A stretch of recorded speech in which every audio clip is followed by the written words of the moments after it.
अस्सलाम वालेकुम। मैं सुल्ताना बेगम बहादुर शाह ज़फ़र की बहू बोल रही हूँ। 2017 में बहादुर शाह ज़फ़र के ऊपर एक डॉक्यूमेंट्री बनी है। तो 2017 से अब तक के जिसने बनाया है वो बहुत ही कोशिश कर रहे हैं कि पूरे हिंदुस्तान में दिखाया जाए, लेकिन कुछ लोग नहीं चाहते कि उनकी फ़िल्म हिंदुस्तान में दिखाई जाए। तो हमारा यही ख्वाहिश है कि आम पब्लिक के सामने उनके ऊपर जो कुछ भी बीता है वो तो आना चाहिए।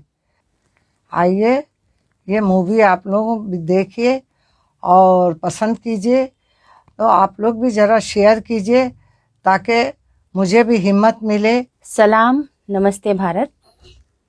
जैसा कि आप लोगों ने अभी सुल्ताना बेगम जी से सुना कि ये डॉक्यूमेंट्री फिल्म 2017 में बहादुर शाह ज़फ़र के ऊपर बनी, लेकिन 2017 से लेकर अभी तक ये मूवी ना किसी ने देखी है, ना ही इसके बारे में कुछ सुना। आज हम ये फिल्म आपके लिए लेकर आए हैं और मैं यहाँ पे शुक्रिया करना चाहूँगी सुरेश शर्मा जी का, जिन्होंने इस मूवी को बनाया और बहादुर शाह की बहुत सी अच्छाइयों को जनता के सामने रखने की कोशिश की है।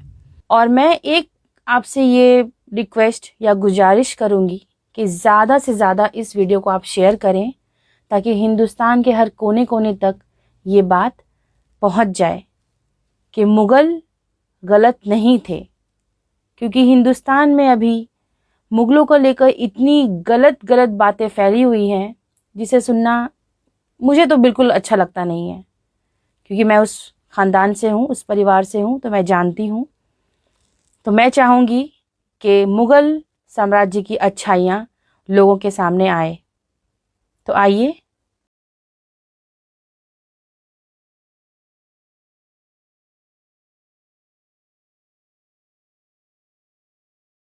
हम सुनते हैं या लेते हैं तो कई बातें याद आती हैं।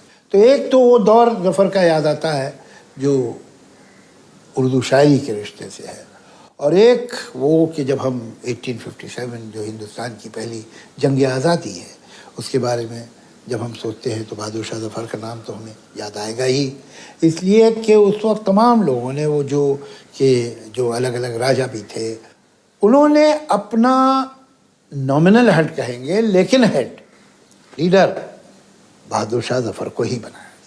मुगल साम्राज्य का एक चरित्र था, हर साम्राज्य का अपना एक चरित्र होता है। मुगल साम्राज्य का एक चरित्र था जिसके कई पहलू थे।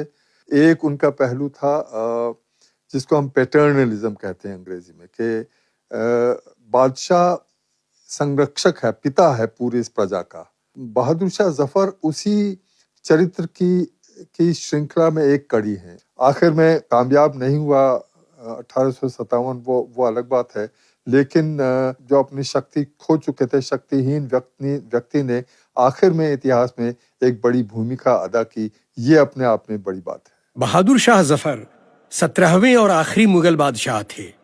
उनसे पहले बाबर, हुमायूं, अकबर, जहांगीर, शाहजहां और औरंगजेब के अलावा 10 और मुगल बादशाह हुए, लेकिन वे सिर्फ नाम के बादशाह थे।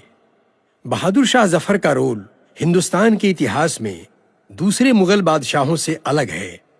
Many people believe that the great days of the Mughals were in the 17th century, when the Mughals controlled all of India, Afghanistan, Pakistan, when the Taj Mahal was coming up.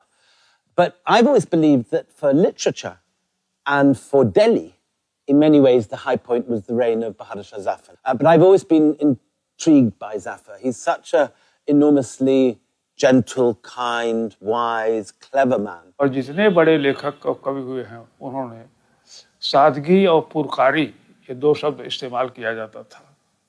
तो सादगी में भी पुरकारी होती है, और ये आपको तो मिलेगी बहादुर शाह ज़फ़र में। बहादुर शाह मेरा नाम है मशहूर आलिम में, वो लेकिन ऐ ज़फ़र उनका गदाए रहनशी हूं मैं।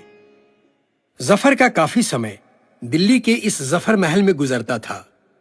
इस महल की ऊपरी मंजिल पर उनकी बैठक थी। यहां से उन्हें सूफी कुतुबुद्दीन बख्तियार की दरगाह दिखाई देती थी। जफर उनके मुरीद थे। सामने की बालकनी से वे लोगों के सलाम कबूल करते थे। शाम में यहां शायरी और मौसीकी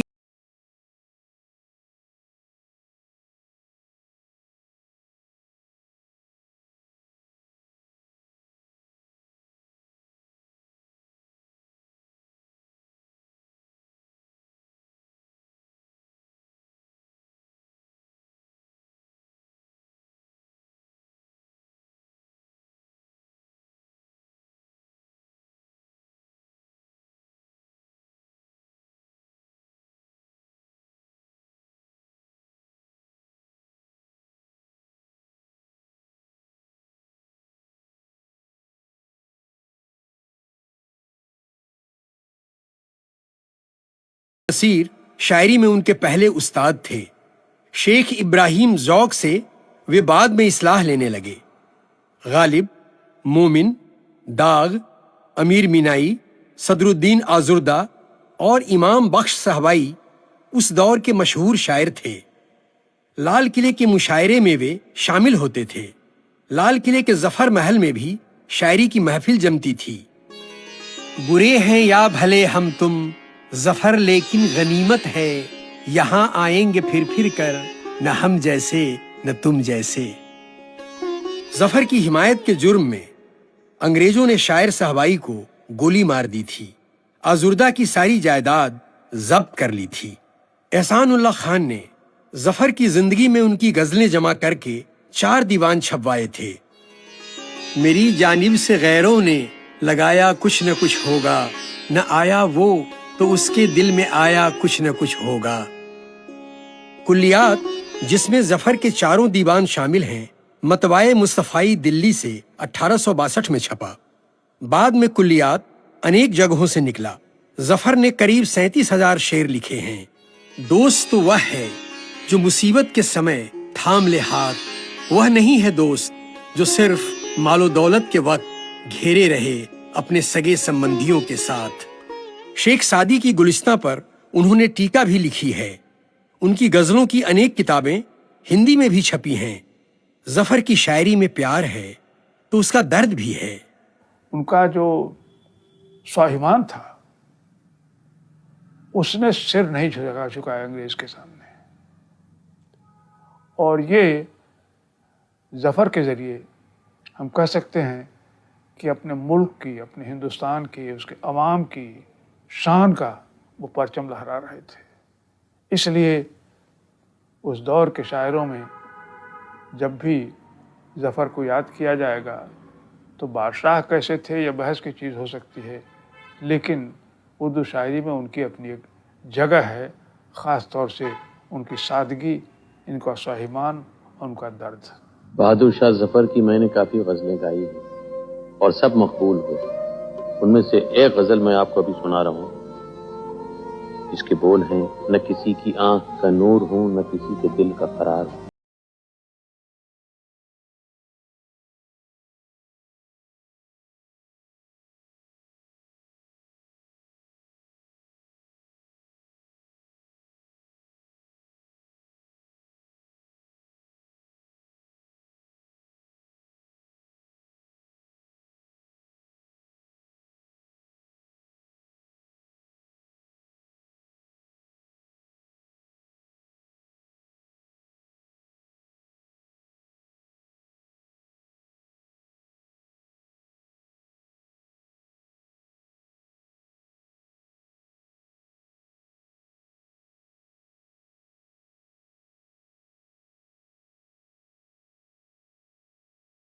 किसी के दिल का करार हूँ, ये गज़ल जो है ज़फ़र के नाम से मशहूर है और आमतौर से लोग यही समझते हैं कि गज़ल की ज़फ़र की है। लेकिन जो उर्दू लिटरेचर के हिस्टोरियंस हैं या जो स्कॉलर्स हैं, उनके बीच में ये बहस और ये बात बहुत बरसों से कम 60-70 साल से चल रही है कि ये गज़ल ज़फ़र की नहीं बल्कि मुस्तर खैराबादी की है। इस दरमियान हुआ क्या, मुस्तर खैराबादी जो इत्तेफाक से मेरे दादा थे, उनकी 1927 में डेथ हुई थी। मुझे एक जगह से कुछ उनकी पुरानी पोइट्री के कागजात मिले जिसमें मुस्तर की ही हैंड राइटिंग में ये पूरी गज़ल उनकी दूसरी गज़लों और शायरी के बीच में लिखी हुई है। अब भाई कोई शायर अपनी ब्याज में अपनी डायरी में आगे पीछे दूसरी अपनी शायरी और बीच में किसी और शायर की गज़ल तो नहीं डाल देगा, और वो भी उसमें उनका वो मक्ता भी मौजूद है जिसमें मुस्तर ही नाम इस्तेमाल हुआ है। तो ये तो खैर कोई इसमें शक की गुंजाइश अब बची ही नहीं, इसलिए कि मुस्तर की हैंड राइटिंग में उनकी दूसरी तमाम शायरी भी है और ये गज़ल भी है, और उसमें तखल्लुस भी उनका मौजूद है। जो आखिरी शेर है वो न मैं मुस्तरून का हबीब हूँ, न मैं मुस्तरून का रकीब हूँ, जो बिगड़ गया वो नसीब हूँ, जो उजड़ गया वो तैयार हूँ। ना किसी की आंख का नूर हूँ, ना किसी के दिल का करार हूँ, जो किसी के काम ना आ सके मैं वो एक मुश्ते खुबार हूँ। तो ये इसमें तो अब कोई बहस नहीं है, लेकिन बहरहाल मैं समझता हूँ कि ज़फ़र की जो हैसियत है, जो मुकाम है एक शायर की हैसियत से, वो एक गज़ल कम हो जाने से उस पर इतना कोई फ़र्क नहीं पड़ता। उन्होंने बहुत कुछ लिखा है, बहुत काफ़ी लिखा है और बड़ा अच्छा भी लिखा है। बात करनी मुझे मुश्किल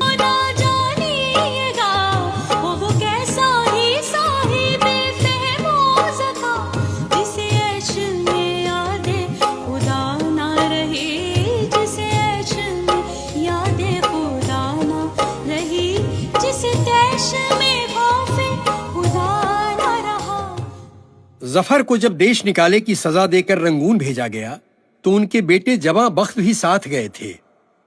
रंगून में ही जवां बख्त के बेटे जमशेद बख्त पैदा हुए। जमशेद बख्त के बेटे थे बेदार बख्त। इन्हीं बेदार बख्त की पत्नी सुल्ताना बेगम हावड़ा में फोरशोर रोड के पास एक चाल में रहती हैं।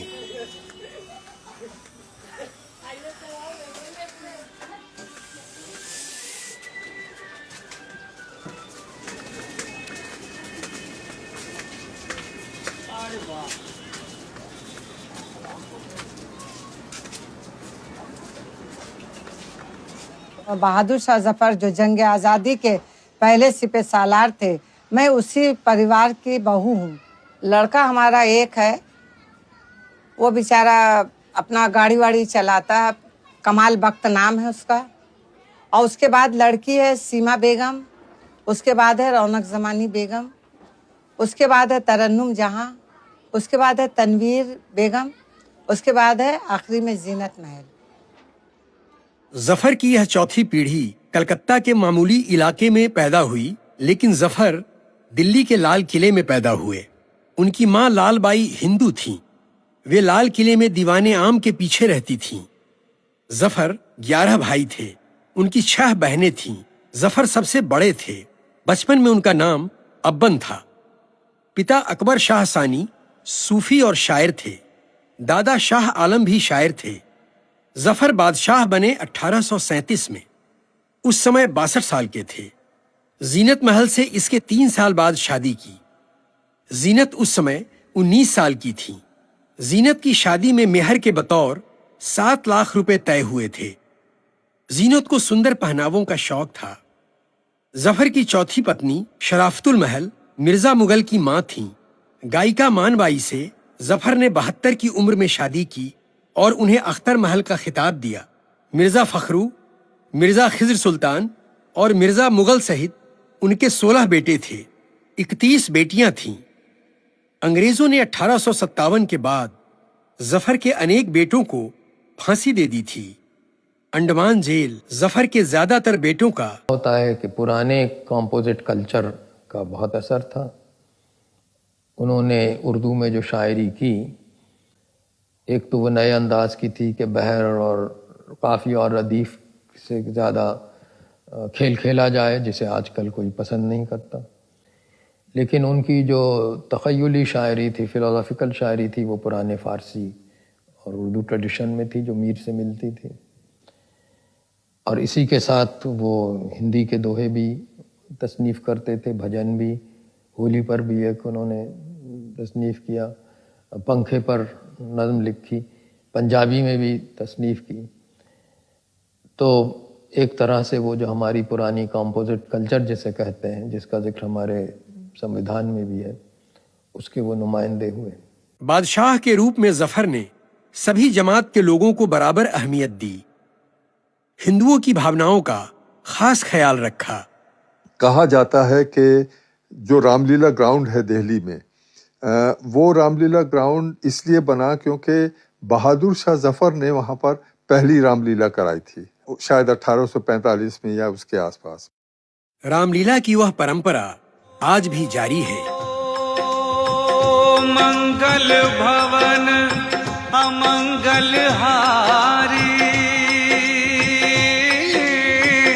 द्रवहु सुदशरथ अजर बिहारी। राम सिया राम जय जय राम, राम सिया राम जय जय राम। एक फैसला उसने लिया था कि ईद के दिन किसी गाय को ज़िबा नहीं किया जाएगा। ये एक फैसला उन्होंने बड़े गंभीरता से और बड़े सख्ती से लिया। जफर ने दिल्ली में फूल वालों की सैर जैसे उत्सव को बढ़ावा दिया। इसमें हिंदू और मुसलमान ख्वाजा कुतुबुद्दीन की दरगाह पर साथ साथ फूलों की चादर चढ़ाते थे, फिर एक साथ योगमाया के मंदिर जाकर उन्हें फूलों का पंखा भेंट करते थे। यह परंपरा अब तक चल रही है। 100 रुपए का सहयोग देकर जफर फूल वालों की सैर के उत्सव में मदद करते थे और उसमें शामिल होते थे। भाईचारा जफर के स्वभाव में था। कालीन पर मसनद के सहारे बैठकर वे लोगों से मिलते थे। हुक्का पीने का शौक था। चौपड़ खेलते थे। जफर आमतौर पर कमखाब का पायजामा और चोगा पहना करते थे। कुरान की आयत छपा यह छोटा कुर्ता भी वे पहनते थे ताकि बुरी नजर से बच सकें। संगमरमर की इस कुर्सी पर बैठकर उन्होंने बागी सिपाहियों से बात की थी। लाल किले पर कब्जे के बाद अंग्रेजों ने जफर का यह ताज नीलाम कर दिया था। यह ताज अब लंदन में विक्टोरिया के संग्रह में है। जफर सुंदर अक्षर लिखने वाले अच्छे कैलीग्राफर थे। बहुत सारे बंदों के साथ से बेहतर है अकेले रहना। उनकी दावात और कैंची में भी एक सुंदरता है। लिखने के लिए वे रोशन आरा बाग की इस सुंदर इमारत में आ जाया करते थे। अपनी काफी गजलें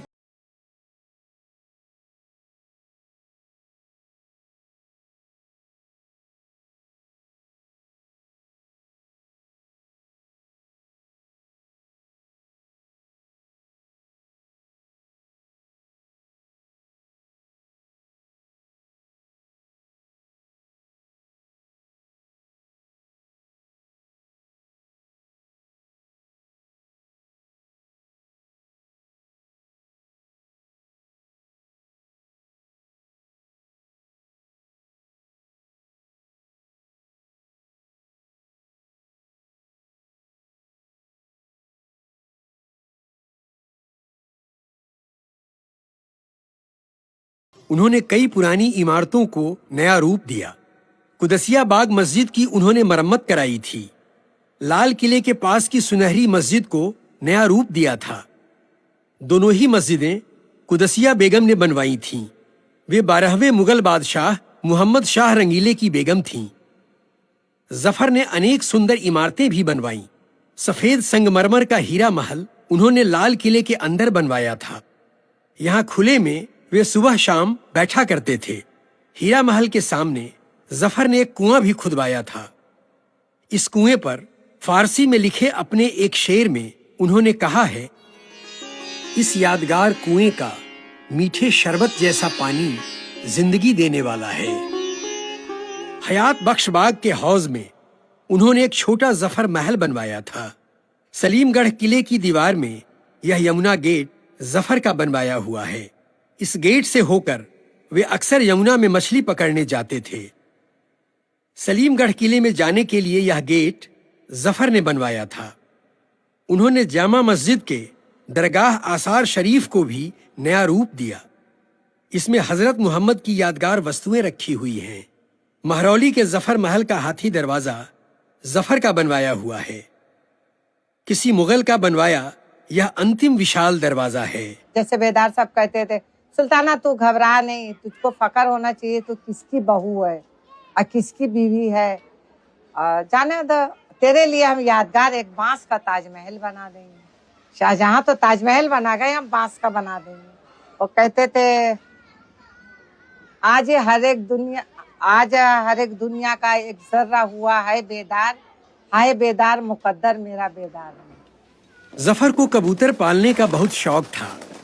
आज भी उनके खास महल के ऊपर हजारों कबूतर बैठे रहते हैं। यह खास महल जफर का ख्वाबगाह था। सवेरे जल्दी उठते थे, इस तस्बीह खाने में सुबह की नमाज पढ़ते थे, फिर इस बर्तन में गंगा जल पीते थे। नाश्ते के बाद हयात बख्श बाग का चक्कर लगाकर दीवाने आम पहुंच जाते थे। यहाँ लोगों की अर्जियां सुनते थे। फिर दीवाने खास में जाकर उस्ताद ज़ौक से अपनी नई लिखी गजल पर इस्लाह लेते थे। शाम को लाल किले के इस जफर महल में मुशायरा होता था या जफर की गजलों पर रंग महल में कथक।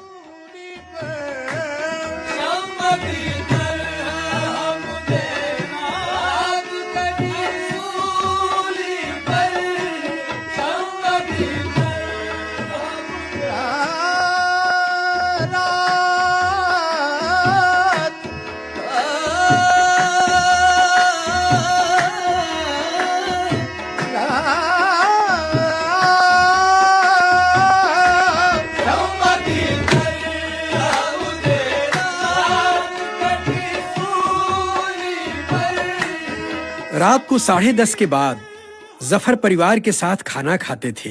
बटेर का कोरमा और मछली का कबाब वे शौक से खाते थे। खाने में वे मिर्च मसाला बहुत पसंद करते थे। किले में दावतें होती रहती थीं। लाल किले की दावत में एक बार 25 तरह की रोटियां और 50 तरह की मिठाइयां बनी थीं।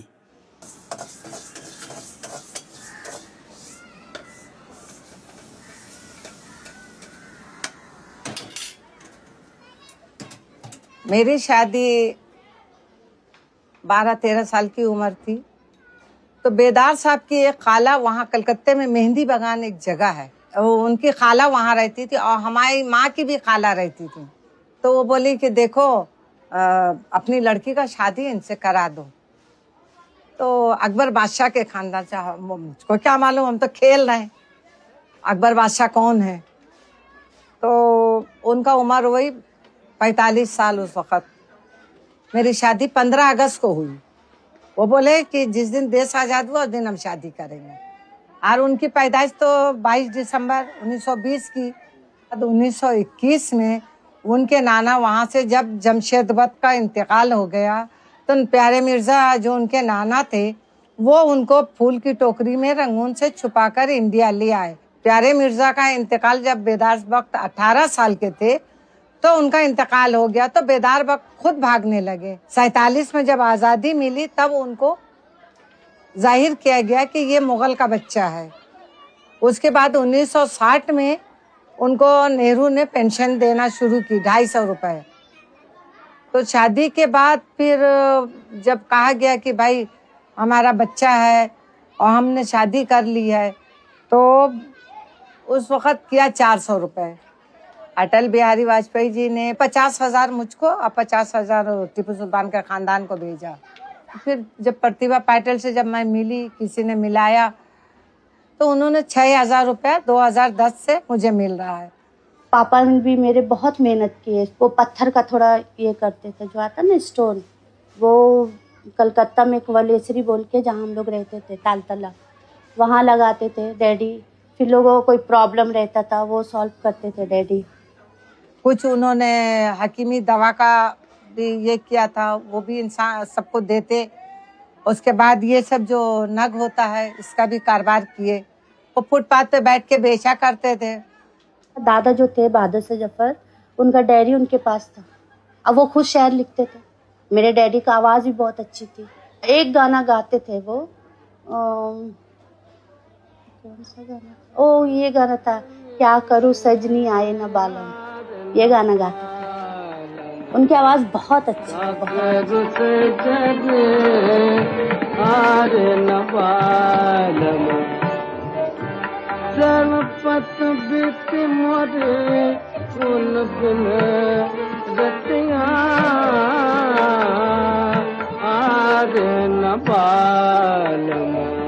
जब हमसे कुछ भी ना हो पाया तो हमने कुछ दिन 1-2 साल चाय की दुकान फुटपाथ पे किया। तो उसके बाद हमने बड़ा बाजार से कुछ कपड़ा उठाए, वो कपड़े का बिजनेस किया, लेकिन वो भी नहीं चल पाया। फिर हमने वो रोटी का ये बनाए, ठोंगा बनाए। फिर यहाँ जब से आए तो इन लोग का चूड़ी मोती गूंथना है, चूड़ी बनाना है। मैं उनको एक मुगल खानदान के राजा के हिसाब से नहीं, पहले मैं उनको वो देखती हूँ, उन्होंने देश के लिए सबसे पहले तलवार उठाए। बहादुर शाह जफर एक शख्स थे जिनके अधीन सारे हिंदू, सारे मुसलमान, सारे क्षेत्रों के लोग, यहाँ से वहां तक पूरे भारत के तो नहीं लेकिन भारत के ज्यादातर हिस्से के लोग उनमें उनके नेतृत्व के अधीन इकट्ठे हुए। वो अपने आप में एक बड़ी बात है। 11 मई 1857 को सुबह 8 बजे मेरठ के विद्रोही सैनिक लाल किला पहुंचे। वे बादशाह जफर के खास महल के पास मुसम्मन बुर्ज के नीचे जमा हुए। घुड़सवार विद्रोही सैनिक 50-60 थे। उनका कहना था कि हिंदुस्तान को लूटने और यहाँ का धर्म खराब करने वाले अंग्रेजों को वे देश से बाहर निकालना चाहते हैं। इसमें बादशाह जफर उनकी अगुवाई करें। बादशाह उस समय तस्बीह खाने में थे। शोर सुनकर वे बाहर आए। उन्होंने अपने सुरक्षा अधिकारी कैप्टन डगलस और वजीर आजम एहसान उल्लाह खान को बुलाया। उन्हें मामले की जांच करने के लिए कहा, लेकिन कलकत्ता गेट पर विद्रोही सिपाहियों ने दोपहर से पहले ही कैप्टन डगलस और कमिश्नर फ्रेजर को घायल कर दिया। दोनों जख्मी हालत में लाहौरी गेट लौटे। गेट के ऊपर बने कमरों में जाने लगे, लेकिन लाहौरी गेट के कमरों में जाने वाली इन्हीं सीढ़ियों पर तलवार से फ्रेजर की हत्या कर दी गई। इसके बाद विद्रोहियों ने लाहौरी गेट के ऊपर बने कमरों में जाकर जख्मी कैप्टन डगलस और पादरी जेनिंग्स की हत्या कर दी। दोपहर तक विद्रोही सिपाही दीवाने खास और तस्वीह खाने तक फैल गए। जफर अपने खास महल से निकलकर दीवाने खास में आ गए। वे विद्रोही सिपाहियों का साथ देने के लिए राजी हो गए। जफर के इस फैसले ने हिंदुस्तान के इतिहास की दिशा बदल दी। विद्रोही सिपाहियों ने उनके शहंशाहे हिंद बन जाने का ऐलान किया। अगले दिन पूरी दिल्ली में मुनादी कर दी गई कि मुल्क पर अब बादशाह जफर का फिर से अधिकार हो गया है। इसके बाद बादशाह जफर के नाम से अनेक सिक्के भी ढाले गए। बहादुर शाह जफर ने चाहे शुरू में बगावत का साथ देने में देर की, लेकिन जब एक दफ़ा उन्होंने साथ देना शुरू किया तो मेरे ख्याल में बहुत ईमानदारी से दिया। जफर ने बेटे मिर्जा मुगल को क्रांतिकारी सैनिकों का कमांडर बनाकर अंग्रेजों के खिलाफ जंग तेज कर दी, लेकिन शुरू में ही लाल किले के अंदर अंग्रेजों के कत्ल की एक भयंकर घटना हो गई। इस नक्कार खाने के सामने एक हौज था। उसके किनारे पीपल का एक पुराना पेड़ था। उस पेड़ के नीचे विद्रोहियों ने तलवार से 49 अंग्रेजों की हत्या कर दी। उनमें से ज्यादातर महिलाएं और बच्चे थे। वे लाल किले के पास अंग्रेजों के बारूद खाने में छिपे हुए थे। विद्रोही सिपाही इन्हें वहीं से पकड़ लाए थे। जब अंग्रेजों ने जफर पर मुकदमा चलाया तो उन्होंने इस हत्याकांड को उनके खिलाफ बहुत बड़ा मुद्दा बनाया था, जबकि जफर ने अंग्रेजों के कत्ल की इजाजत नहीं दी थी। इसको एक आम लोगों का विद्रोह, आम लोगों की आज़ादी की लड़ाई तो बहुत दिनों से इतिहास में मान लिया गया है। इसमें कोई अब विवाद जैसी जगह नहीं है। इसके कई पहलू हैं। गदर इसलिए है कि जो ईस्ट इंडिया कंपनी के जो सिपाही थे उन्होंने भी विद्रोह किया, तो गदर भी है। इसमें सामंतों ने भी बहुत बड़ी भूमिका निभाई। जितने जमींदार जागीरदार वगैरह थे उत्तर प्रदेश, बिहार, मध्य प्रदेश के कई इलाकों से, उन लोगों ने बहुत ज़बरदस्त तरीके से विरोध किया अंग्रेज़ी हुकूमत का। तो सामंतों का भी अपना रोल है। ये तो अब बिल्कुल माना हुआ तथ्य है कि इसमें आम लोगों की बहुत बड़ी भूमिका रही। हर वर्ग के लोगों ने इसमें शिरकत की। इसी बीच बख्त खान दिल्ली आकर जफर से मिले। बख्त खान लंबे समय तक अंग्रेजों की फौज में रह चुके थे। जफर ने अनुभवी बख्त खान को मिर्जा मुगल की जगह विद्रोही फौज का सेनापति बना दिया। जफर अब दीवाने आम में आकर जंग के हालात की समीक्षा करने लगे। अगस्त में उन्होंने दीवाने आम में बैठकर आखिरी बार जंग की समीक्षा की। विद्रोहियों को सलाह दी कि अब हमें दिल्ली के बदले देश के दूसरे हिस्सों में जाकर जंग को आगे बढ़ाना चाहिए। दीवाने आम में जफर या किसी भी मुगल बादशाह का यह अंतिम दरबार था। कानून के जानकार फजले हक खैराबादी ने जंग और हुकूमत के संचालन के लिए जफर के आदेश से एक लोकतांत्रिक संविधान बनाया था।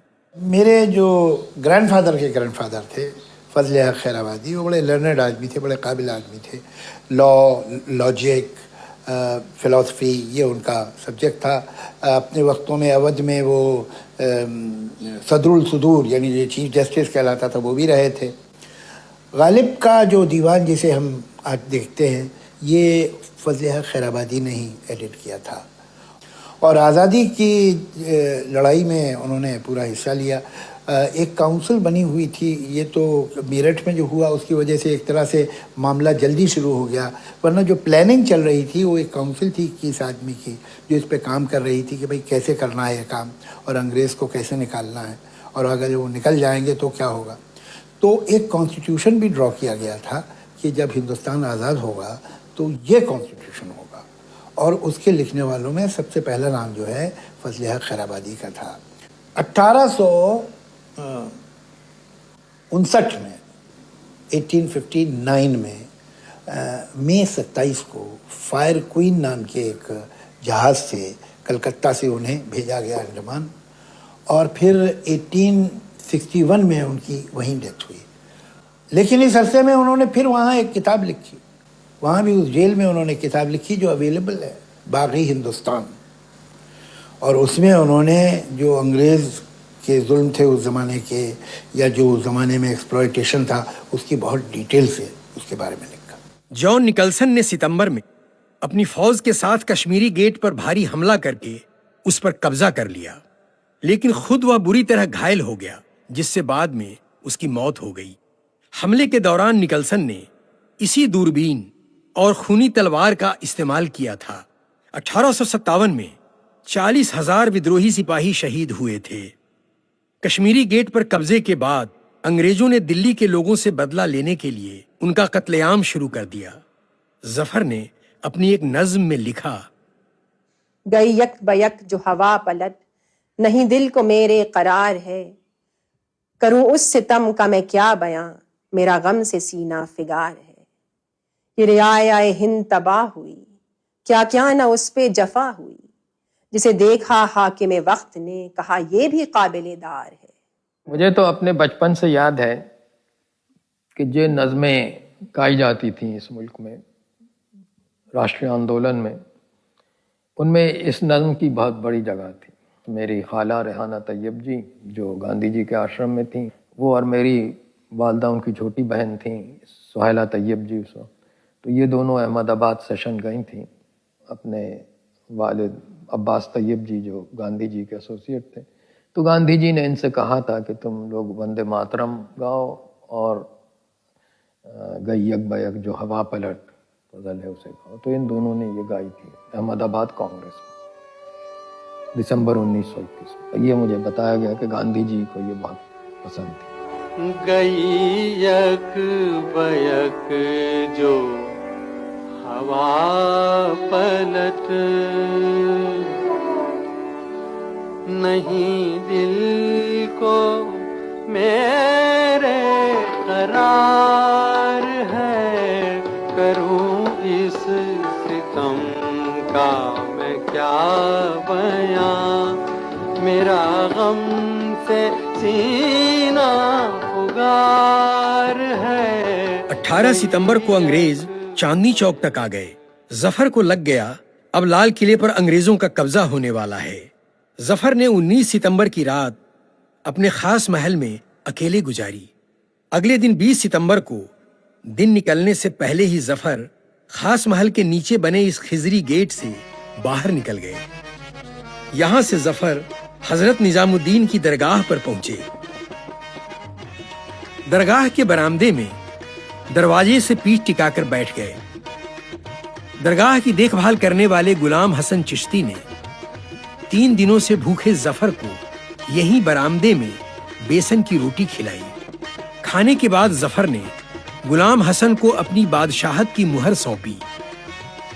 उसके बाद हजरत मोहम्मद के 5 बाल भी उन्हें सौंप दिए। ये बाल कई पीढ़ियों से मुगल परिवार ने संजो रखे थे। आज भी इन बालों को देखने के लिए इस दरगाह में हजारों लोग कतार में खड़े दिखाई देते हैं। जफर के निकल जाने के बाद अंग्रेजों ने लाल किले को बर्बाद करने में कोई कसर नहीं छोड़ी। न कारखाने में नगाड़ों और शहनाइयों की गूंज खत्म हो गई।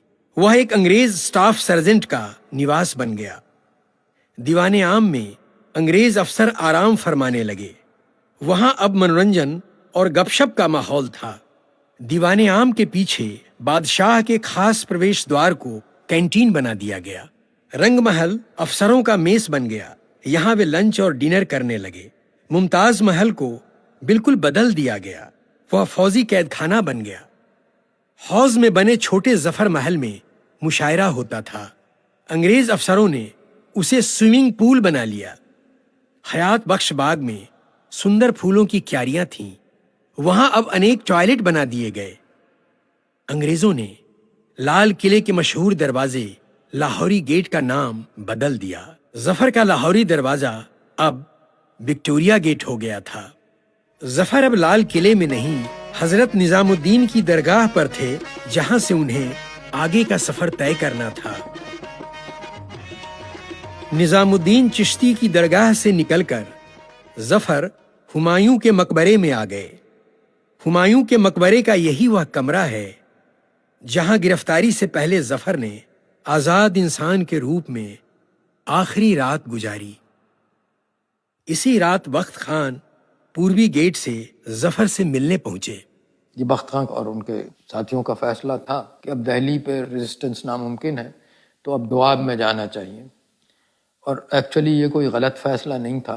जफर ऐसा करना चाहते थे, लेकिन उनके वजीर आजम एहसान उल्लाह खान और रिश्तेदार इलाही बख्श ने उन्हें ऐसा नहीं करने दिया।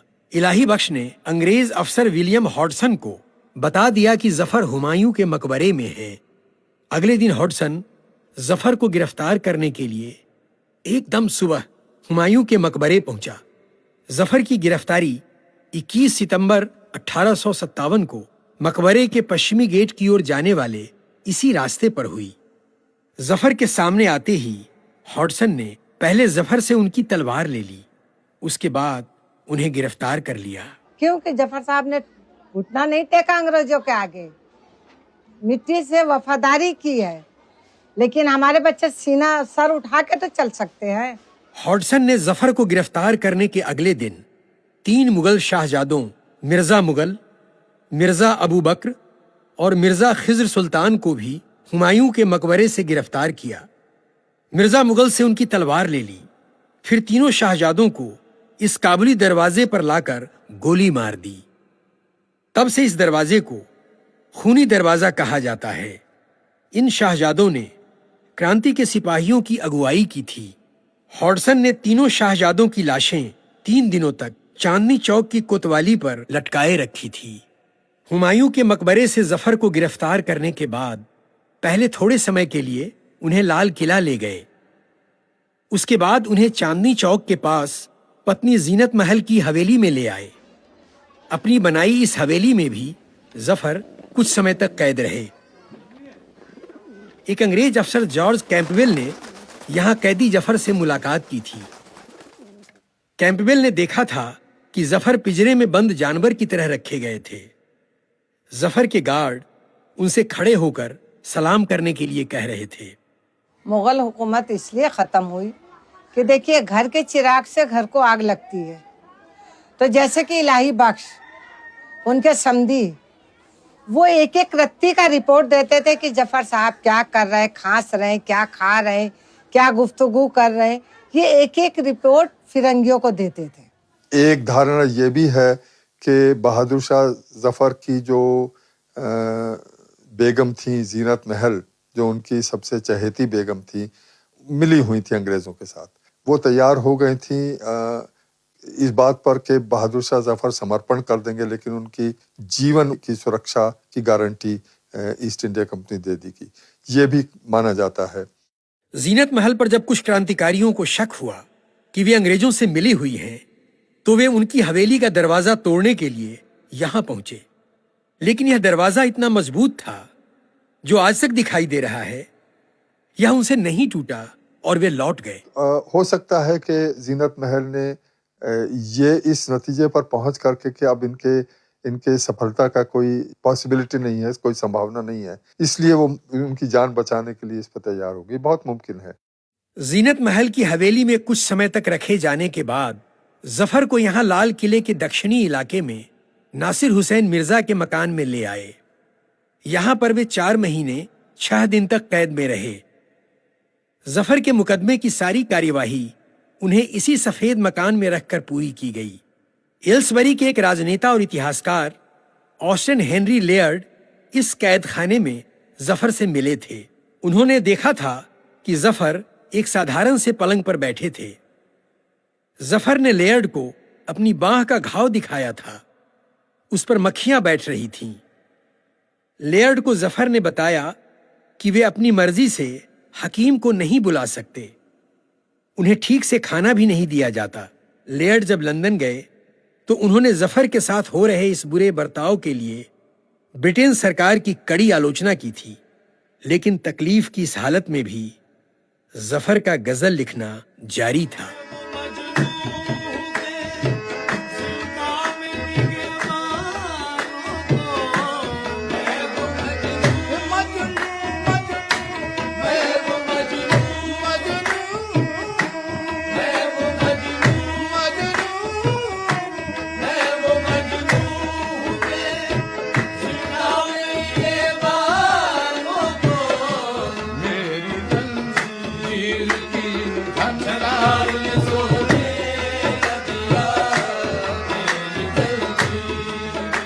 बहादुर शाह जफर पर इसी दीवाने खास में अंग्रेजों ने मुकदमा चलाया। मुकदमे की कार्यवाही 1858 की जनवरी से मार्च के बीच चली। इस दौरान 21 दिन अदालत बैठी। मुकदमे की सुनवाई के दौरान जज के रूप में कर्नल डॉस सामने के डायस पर बैठते थे। 4 महीने पहले तक जफर खुद इस डायस पर बैठकर फैसले किया करते थे। अब उसी डायस के सामने उन्हें अपराधी के रूप में नीचे फर्श पर बिठाया जाता था। सुनवाई के दूसरे दिन बीमार जफर वहीं फर्श पर बेहोश हो गए थे। अंग्रेजों की अदालत में जफर पर यह इल्जाम लगाया गया कि उन्होंने बेटे मिर्जा मुगल, बख्त खान और अवाम को अंग्रेजी हुकूमत के खिलाफ बगावत के लिए उकसाया। अंग्रेजी हुकूमत की रियाया होने के बावजूद राजभक्ति के उसूलों का पालन नहीं किया। खुद को शहंशाह हिंद ऐलान करवा दिया और दिल्ली पर नाजायज कब्जा कर लिया। लाल किले में 49 अंग्रेज औरतों, बच्चों और मर्दों का कत्ल करवाया। जफर ने अपने पर लगाए इन सारे आरोपों का खंडन किया और वारदात को हालात का अंजाम बताया। बहादुर शाह जफर पर जो मुकदमा चलाया गया अंग्रेज़ों की तरफ से और जनवरी से मार्च 1858 दिल्ली में चला, उसके 2-3 पहलू हैं। पहली तो ये कि उसमें वो एक फौजी कोर्ट थी जिसमें 3 फौजी अफसर थे। वो मामूली कचहरी के सामने नहीं चला था, तो उसे किसी तरह जुडिशल प्रोसीडिंग्स नहीं कहा जा सकता। दूसरी चीज़ ये थी कि उस कचहरी से ये कहा गया कि साहब क्योंकि हमने इनकी जान बख्शिश कर दी है, इसलिए आप कोई सज़ा नहीं दे सकते, सिर्फ इनको बदनाम कर सकते हैं। बहादुर शाह जफर पर जो ईस्ट इंडिया कंपनी ने मुकदमा चलाया वो वैध तो बिल्कुल ही नहीं था, किसी सूरत में नहीं था। वो अंग्रेजों के द्वारा स्थापित कानून की व्यवस्था में भी वैध नहीं था कि आप अपने सॉवरन के ऊपर मुकदमा चलाएं। ये असंभव है। किसी सॉवरन पर मुकदमा नहीं चलाया जा सकता जब तक वह सॉवरन है। तो अपने द्वारा स्थापित विधि व्यवस्था के मुताबिक ही ईस्ट इंडिया कंपनी ने बिल्कुल अवैध काम किया उन पर मुकदमा चलाकर। बहादुर शाह जफर पर जो ये मुकदमा चलाया गया वो 1858 का है, जब इंडियन पिनल कोड जो 1860 का है वो नहीं था और इस किसी भी अपराध की कोई भी परिभाषा सुनिश्चित नहीं की गई थी।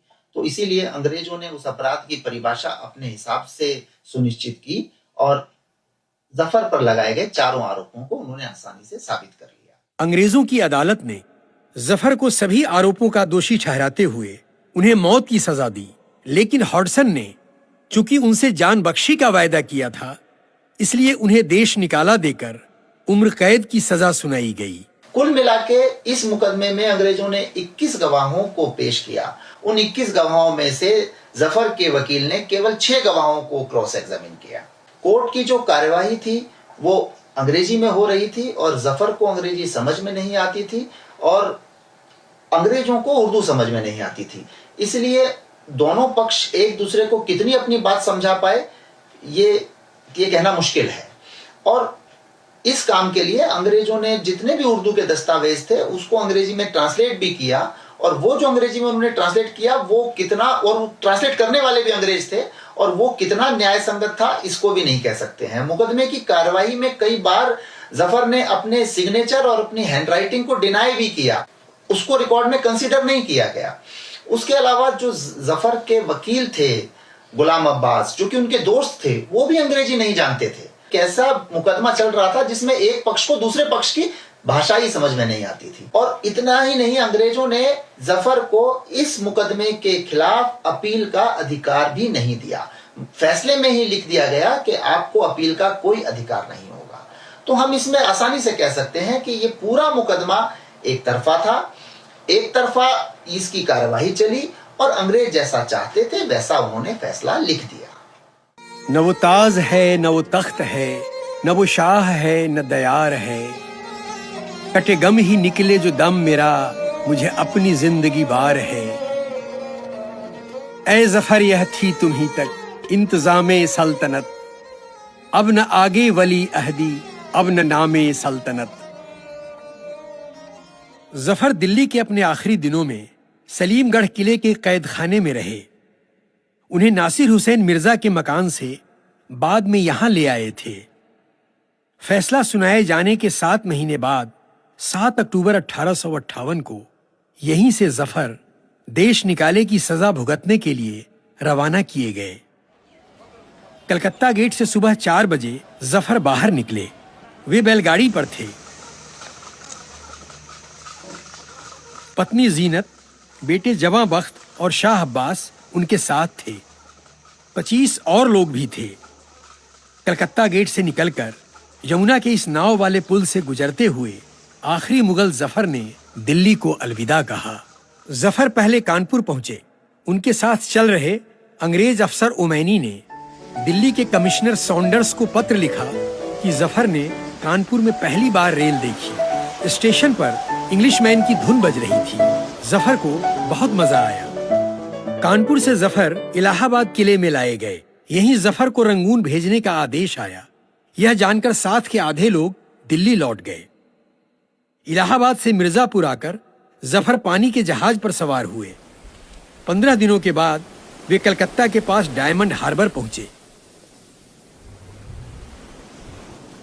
4 दिसंबर 1858 को फिरंगियों ने बहादुर शाह जफर को इसी डायमंड हार्बर के बंदरगाह से उनको रंगून भेज दिया। वहां वो कैद हो गए, जबकि वो कभी फिर हिंदुस्तान लौटकर नहीं आए।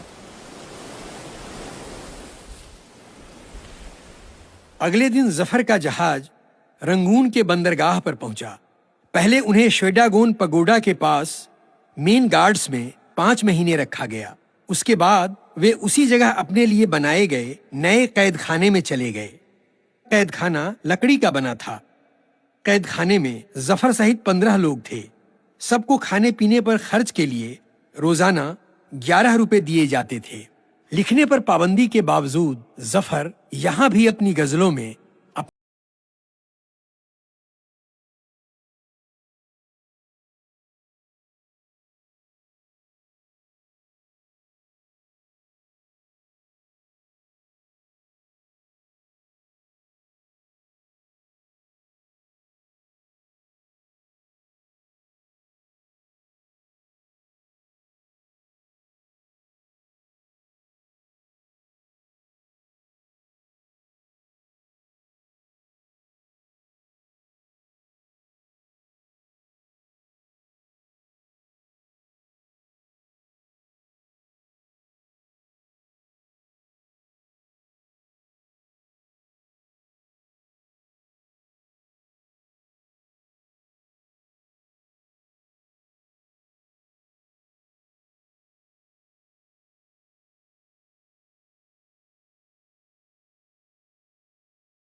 रंगून की है। इसमें उनके साथ गए बेटे जवां बख्त और शाह अब्बास टोपी पहने पीछे खड़े हैं। 1862 के अक्टूबर तक जफर की सेहत काफी गिर गई। गले की पैरालिसिस के कारण उनका खाना पीना छूट गया। काफी तकलीफ झेलने के बाद 7 नवंबर 1862 को सुबह 5 बजे जफर का इंतकाल हो गया। जफर को अपने कैद खाने के पीछे शाम में 5 बजे दफना दिया गया। उनके जनाजे में सिर्फ उनके दोनों बेटे और नौकर शामिल हुए। रिवाज के मुताबिक परिवार की औरतें शामिल नहीं हुईं, लेकिन इस कैदखाने के पीछे दफनाए गए जफर की कब्र के निशान को अंग्रेजों ने खतरा समझकर मिटा दिया था। वो जो टूटी कब्र का था निशान, उसे ठोकरों से उड़ा दिया। ब्रिटिश गवर्नमेंट ने कह दिया था कि जिंदा जफर से मुर्दा जफर बहुत खतरनाक है। ठोकर से उड़ाई गई जफर की इस असली कब्र का पता उनके दफन होने के 129 साल बाद 1991 में चला। जफर की इस असली कब्र से 25 फुट दूर की एक जगह को तब तक जफर की कब्र माना जाता था। उसी के सामने नेताजी सुभाष चंद्र बोस ने आजाद हिंद फौज के सिपाहियों का मार्च कराया था। अंग्रेजों से 1857 के दमन का बदला लेने की बात कही थी। जफर का एक शेर भी दोहराया था, गाजियों में बू रहेगी जब तलक ईमान की, तख्त लंदन पर चलेगी तेग हिंदुस्तान की। दिल्ली जाएंगे हम अपनी हिंद बनाएंगे, हम दिल्ली जाएंगे हम अपनी हिंद बनाएंगे। फौज बन के रहना है, दुख दर्द मुसीबत सहना है। फौज बन के रहना है, दुख दर्द मुसीबत सहना है। सुभाष का कहना है, चलो दिल्ली चल के रहना है। सुभाष का कहना है, चलो दिल्ली चल के रहना है। जफर की यह असली कब्र अचानक ही मिली। 1991 तक जफर की मानी जा रही कब्र से 25 फुट दूर मजदूर नींव खोद रहे थे। अचानक उन्हें ईंट की एक कब्र दिखाई पड़ी। यह जफर की असली कब्र थी। उसके अंदर रेशमी कपड़े से ढका स्वाधीनता सेनानी जफर का कंकाल पूरी तरह सुरक्षित था। अब यह जगह एक खूबसूरत दरगाह बन गई है। जफर को सूफी फकीर मानकर लोग यहाँ बरकत हासिल करने और मन्नत मांगने आते हैं। लेकिन सूफी जफर की मिट्टी को अपने वतन हिंदुस्तान की मिट्टी में मिल जाने का आज भी इंतजार है। जब जफर साहब को यहाँ से ले जाया गया तो जफर साहब एक तकिया के गिलाफ में वतन की मिट्टी ले गए, लेकिन जब उनको दफनाया जा रहा तो पहले उनके सीने पे अपने वतन की मिट्टी डाला गया। इतिहास दफन कर चुका है उनको, और उनका अपना मुल्क जरूर चाहेगा कि उनके बीच उनके अवशेष हों, चिन्ह हों और याद दिलाते रहें। ये बहुत अच्छी जगह है और आइडिया बहुत अच्छा है जो लोग सोच रहे हैं कि उस कब्र को तो शान से लाया जाना चाहिए और बड़े स्वागत सम्मान के साथ लाया जाना चाहिए। ये प्रश्न भारत की स्वतंत्रता के बाद कभी उठा नहीं है, कम से कम बड़ा गंभीर से रूप से तो नहीं उठा है। लेकिन अगर इस सवाल को जिंदा किया जा सके और उनके अवशेष को सम्मान पूर्वक भारत में ला करके जहां उन्होंने कब्र अपनी बनाई थी या जगह चुनी थी वहां पर उनको दफनाया जा सके, तो ये एक बहुत अच्छा प्रतीक होगा भारत की उस संस्कृति का जिसके वो बहादुर शाह जफर खूब इतने अच्छे प्रतीक थे। महरौली दिल्ली में यह है जफर महल का आंगन। इंतकाल के बाद जफर यहीं दफन होना चाहते थे। आंगन में मोती मस्जिद के पास 3 कब्रें हैं। एक कब्र के लिए खाली जगह छोड़ी गई है। काले रंग की कब्र जफर के पिता अकबर शाह सानी की है। वे सूफी थे, शुआ नाम से शायरी भी करते थे। सफेद कब्र जफर के दादा शाह आलम दूसरे की है। आफताब नाम से वे भी शायरी करते थे। जफर को शायरी की प्रेरणा दादा से ही मिली थी। यहां से कुछ हटकर सामने जो कब्र है वह जफर के बेटे मिर्जा फखरू की है। उन्हें अंग्रेजों ने जफर के ताज का अगला वारिस बनाया था। जफर ने अपने दादा और पिता की कब्र के पास घास से ढकी यह खाली जगह अपने दफनाए जाने के लिए चुनी थी। लेकिन उनकी यह आखिरी ख्वाहिश अब तक पूरी नहीं हुई। बहुत से लोगों की राय है कि बहादुर शाह जफर की जो वहाँ पर ग्रेव है रंगून में, उसे पूरा एज इट इज़ उठा के ऐसा किया जाए, टेक्निकली पॉसिबल है, लेके हिंदुस्तान लाया जाए और दिल्ली में उनको दफन किया जाए। कि उन्होंने तो लिखा था कि कितना है बदनसीब जफर, दफन के लिए 2 गज ज़मीन मिल न सकी कुए यार में। तो अब कुए यार तो वही कुए यार से मतलब अपना देश, अपना वतन ही था, तो उसमें उसे 2 गज ज़मीन तब नहीं मिल पाई थी। नहीं, मैं समझता हूँ कि ये बहुत अच्छा जज्बा है उनका। मैं ख़त्म करना चाहता हूँ 2 शेर से जो ज़फ़र के हैं।